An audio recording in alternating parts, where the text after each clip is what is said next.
All right. Well, we are here today with Jim Whitt, who was appointed to the school board last year to fill the vacancy created by Rosie Tippin, who resigned for health reasons and then passed away last summer. Welcome here today, Jim. Thank you. It's a pleasure to be here. Good.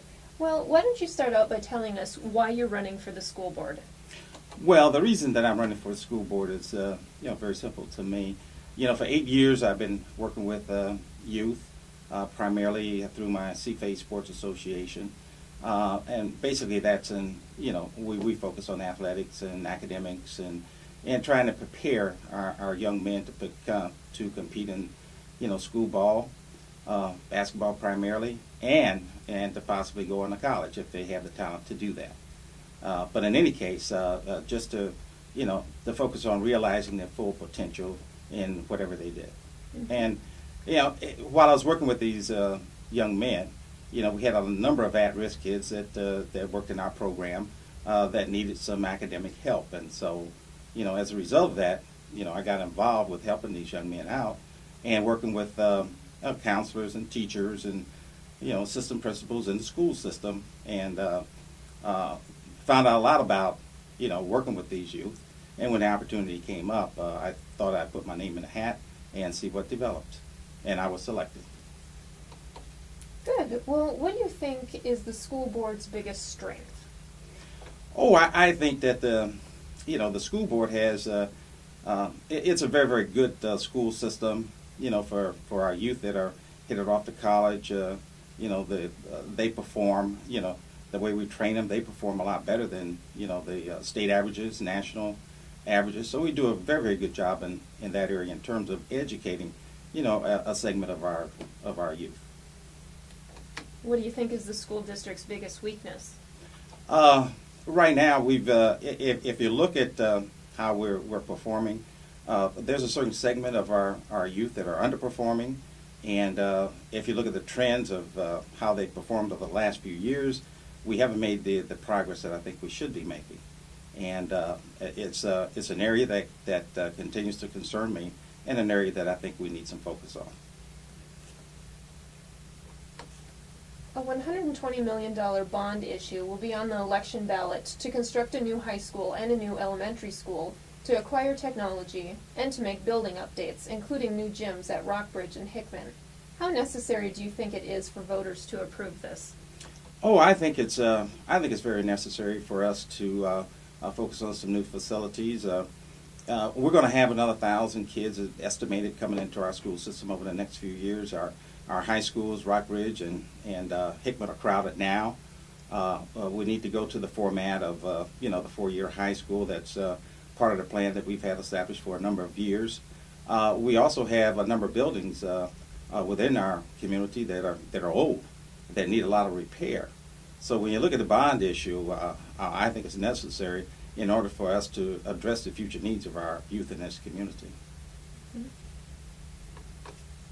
The district has faced budget issues in recent years, resulting in cutting positions and programs. The financial picture doesn't appear to be getting better. What are the steps the district needs to take to improve its financial situation and ensure students are getting a quality education?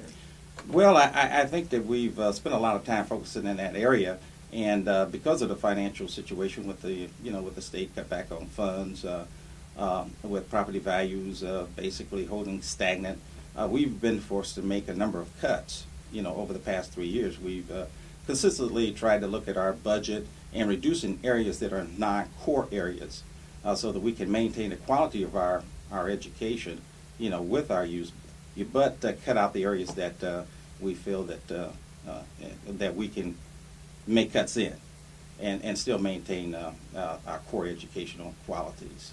Mm-hmm. Statewide test scores released by ACT in August 2008 said many Missouri students entering college may have trouble keeping up in math and science.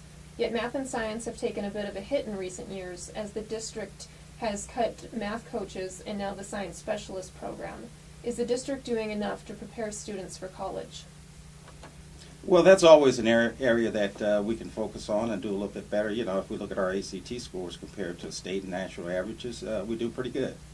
So that says that we're doing comparatively to the state and to the nation in terms of the ACT scores. We do a pretty good job in that area, and everybody takes the same test. Math and science is a continual focus that the Columbia Public Schools need to make sure that we're focusing in that area. We did have some cutbacks with some of the teachers that taught science specifically, but that focus falls on the teachers that we currently have.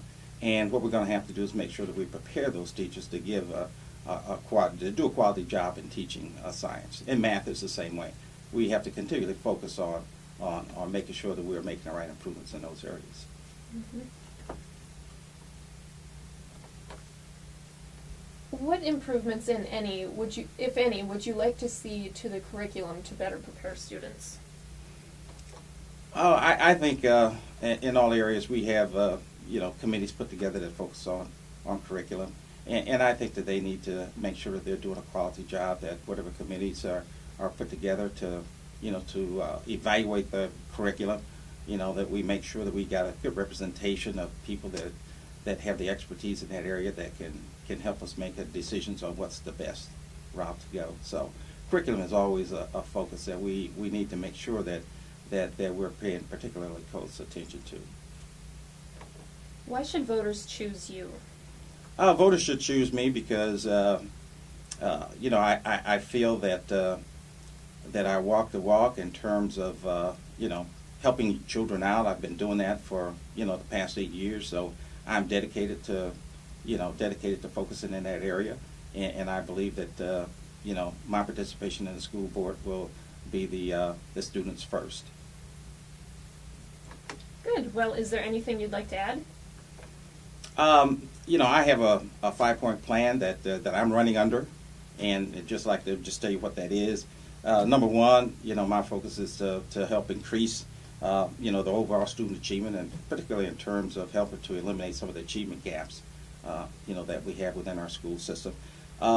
Second, promote proactive communications between our schools, our parents, and communications. To make sure that we have open and honest communication, so that the public understands where we're coming from. To be fiduciary responsibility in terms of how we spend the money to gain our the trust of our community. That is their tax dollars that we're spending, and the community needs to know that we're spending those funds wisely. To accommodate all children that we can in preschool, Title I, because if we prepare kids prior to them getting in school, the preschool, then we feel that success will carry throughout the next 13 years that they're attending our public schools. And also to provide safe, adequate, and comparable facilities for our students. And that addresses, the bond issue that we have currently before us. So those are the areas that I'm focusing on. Good. All right. Well, thank you so much for joining us today. It's been a pleasure, and thank you for inviting me.